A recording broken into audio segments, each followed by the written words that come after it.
केंद्र सरकार ने पिछले सप्ताह समाप्त हुए मानसून सत्र में लोकसभा में वक्फ संशोधन विधेयक 2024 पेश किया। इस विधेयक के विरोध में विपक्षी सांसदों ने जमकर हंगामा किया।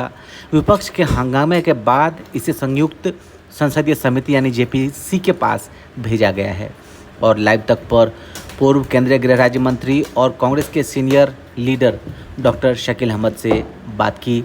उनका क्या कुछ कहना है वक्फ बोर्ड को लेकर, आइए सुनते हैं ये पूरी बातचीत। देखिए, वक्फ क्या है ये समझना चाहिए।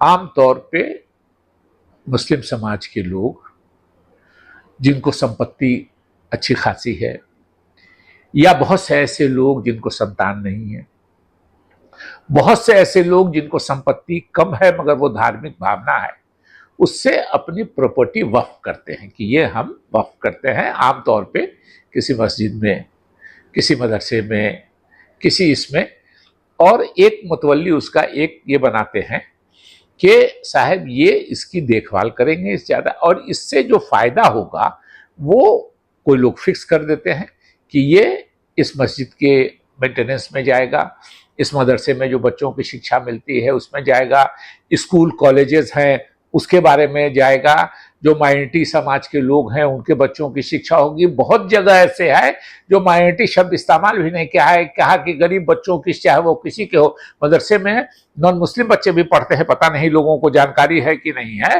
मदरसों में। और एक बार मदरसे की चर्चा हो गई तो एक बात और आपको बता दें कि ये भ्रम फैलाया जाता है कि मदरसे में सिर्फ मुस्लिम बच्चे, मतलब मैं 3 मशहूर नाम बोलता हूं, आप तीनों को जानते होंगे। आपने डॉक्टर राजेंद्र प्रसाद जी, बिहार के मैं रहने वाला हूं, हमारे प्रथम राष्ट्रपति थे डॉक्टर राजेंद्र प्रसाद जी, मदरसा के प्रोडक्ट थे। लाला लाजपत राय जी का नाम आपने सुना होगा, लाला लाजपत राय जी मदरसा के प्रोडक्ट थे। मुंशी प्रेमचंद का नाम आपने सुना होगा, हिंदी के बड़े लेखक, सबसे बड़े लेखक माने जाते हैं, साहित्यकार मुंशी प्रेमचंद जी मदरसे के प्रोडक्ट थे। तो मदरसे में लोग दान कर देते हैं, तो और उसको मेंटेन करने के लिए एक गवर्नमेंट ने बोर्ड बनाया कि इसको रेगुलेट करेगी। कोई बेच तो नहीं रहा है, कोई ये तो नहीं कर रहा है, तो अब इसमें सरकार कंट्रोल करना चाहती थी। लेकिन मैं धन्यवाद देता हूं भारत की जनता को कि जिसने विपक्ष मजबूत बनाया। पिछले 7-8 साल में पहली बार ये किसी कमेटी को कोई बिल गवर्नमेंट का पेश किया हुआ, क्योंकि हम लोग जानते हैं अंदर से उनके भी जो सहयोगी हैं उन्होंने विरोध किया कि आप अपमानित करने के लिए क्यों कर रहे हैं। इसलिए ये जान के, और एक बात और भी जो बहुत है, जो साफ आई है, मैंने ट्वीट भी किया है उस पर, कि बहुत लोगों का ये है कि वक्फ बोर्ड से लड़ाई चल रही है। मानी जी का जो वो मकान है बंबई वाला एंटीलिया, उसके बारे में है, वक्फ बोर्ड की लड़ाई चल रही है। बहुत लोगों का है मोदी जी के बारे में। अक्सर लोग कहते हैं कि कहीं पे निगाहें कहीं पे निशाना, तो असल ये मैसेज दे रहे हैं कि मैं मुसलमानों को तंग कर रहा हूं। एक सेक्शन जो मुसलमानों को तंग करने से खुश होता है उसको खुश भी कर रहे हैं, और दूसरी तरफ अनिल अंबानी जी का मकान बचाने का भी प्रयास कर रहे हैं कि वक्फ को पावर ही नहीं होगा। वक्फ बोर्ड से मुकदमा चल रहा है, जो हम लोगों की जानकारी है, जो पेपर ऊपर में देखा है हम लोग। तो दोनों काम मोदी जी कर रहे हैं, लेकिन फिर भी भारत की जनता को धन्यवाद कि उसने विपक्ष को मजबूत किया और सारे विपक्षी दल ने मिलकर उसकी मुखालफत की, जिसकी वजह से वो बिल जेपीसी में गया है। अमेंडमेंट आपके अंदर से अगर तब्दीली आती है, देखिए बदलाव जीवन का सत्य है। बदलाव एक तरह का नहीं रहता है, सरकार ही कहती है, आवाम ही कहती है, जिसको फायदा है वो बदले, उस पर वाइडर कंसल्टेशन होता है, वो डाला जाता है। अगर सरकार किसी कानून में कुछ अमेंडमेंट कर रही है या कुछ नया कानून बनाती है, तो उसका कायदा ये है कि उसको आप लोगों से, वाइडर जो स्टेक होल्डर्स हैं उनसे कंसल्टेशन करते हैं, उसके बाद उसको सरकारी वेबसाइट पर रखते हैं, जनता उसमें सजेशन देती है, और एक तरह से सर्वसम्मति से एक फैसला होता है। ये कोई प्रक्रिया नहीं हुई इसमें, सीधे है कि ये कर रहे हैं। जैसे मुसलमानों को अपमानित करने के लिए मैं आज भी कहूंगा, वो 3 तलाक क्या मामला हुआ, क्या फर्क आया? सवाए कुछ दिनों के लिए मोदी जी ये मैसेज कि मुसलमानों को तंग कर रहे हैं, और इसलिए मुसलमानों को तंग करने से जो खुश होते हैं लोग, वो हमको वोट देंगे, यही मैसेज इसमें भी देने की कोशिश की गई है। लेकिन तब्दीली अगर अंदर से हो तो कहीं कोई दिक्कत नहीं है। सती प्रथा थी हमारे देश में, राजा राम मोहन राय जी ने सती प्रथा के खिलाफ आंदोलन किया, उनको भी परेशानियां हुई, लेकिन आज हर घर में लोग उनको दुहाई देते हैं, उनको अच्छे नाम से याद करते हैं। लेकिन अगर कोई मुस्लिम शासक खड़ा हो जाता कि आप सती प्रथा बंद कीजिए, तो मैं नहीं समझता हूं कि उसको वो सफलता मिलती जो राजा राम मोहन राय जी को मिली और जो ये करते हैं। इसलिए अगर बदलाव अपने अंदर से आता है, उससे अच्छा कोई बदलाव नहीं होता है। आप जबरदस्ती नहीं कर सकते हैं। मगर मोदी जी का हम फिर कहेंगे कि वक्फ के मामले में भी मुझको, जैसे कश्मीर के मामले में भी लोग 370 हिंदू मुस्लिम पर खुश हो गए, पूरे देश में खुश और नाराजगी। लेकिन कहां ठिका देना था, कहां लेह लद्दाख में ठिका कराना था, फिर कश्मीर एक हो जाएगा। मैं आज ऑन रिकॉर्ड कर रहा हूं, फिर कश्मीर एक हो जाएगा। लेकिन मामला वही था, ठिका देने दिलाने वाला, लोग खुश हो रहे हैं कि बहुत अच्छा हुआ, कुछ लोग नाराज हो रहे हैं कि बहुत गड़बड़ हुआ। लेकिन असल जो काम था, इसमें भी बांग्लादेश में एक बिजली का मामला बहुत चर्चा में है कि किसकी कंपनी की बिजली कहां जा रही है, इसकी भी चर्चा है। इस पर भी ध्यान देना चाहिए लोगों को। इसलिए मोदी जी का सब काम जो रहता है वो लेन देन वाला है, उसमें कहीं ना कहीं अंदर में वो मामला चलता है कि ये कोई ऐसा है कि वो किसी के इसमें डाल देगा, ऐसा हो सकता है। लेकिन जिसने वक्फ को लिख दिया, किसी ने वक्फ कर दी जमीन, उसके बाद वो वक्फ का अधिकार है।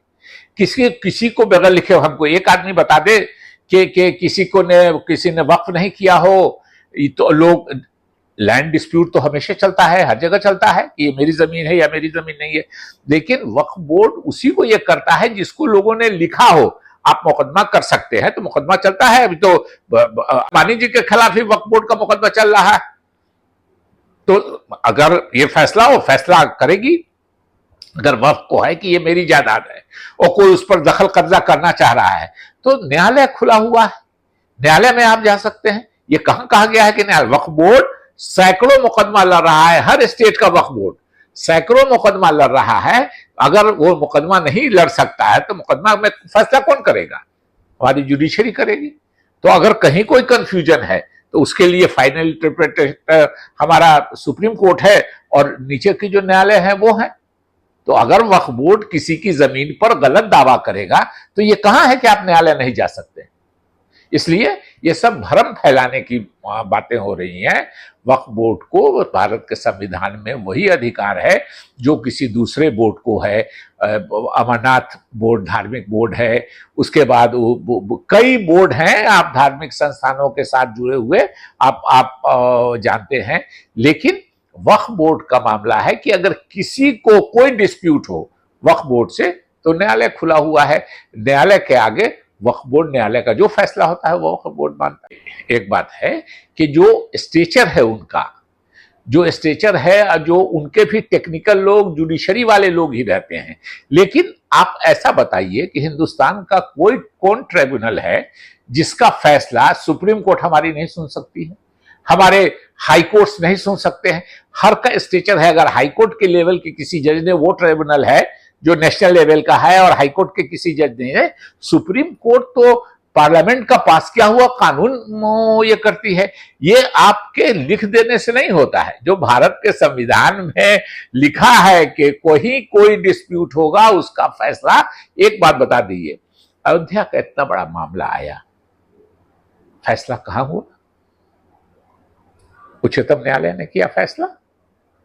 उच्चतम न्यायालय ने अपने विवेक में, उस पर मैं नहीं जाऊंगा कि क्या ठीक हुआ क्या गलत हुआ, उच्चतम न्यायालय ने जो अपने विवेक में फैसला दिया उसको।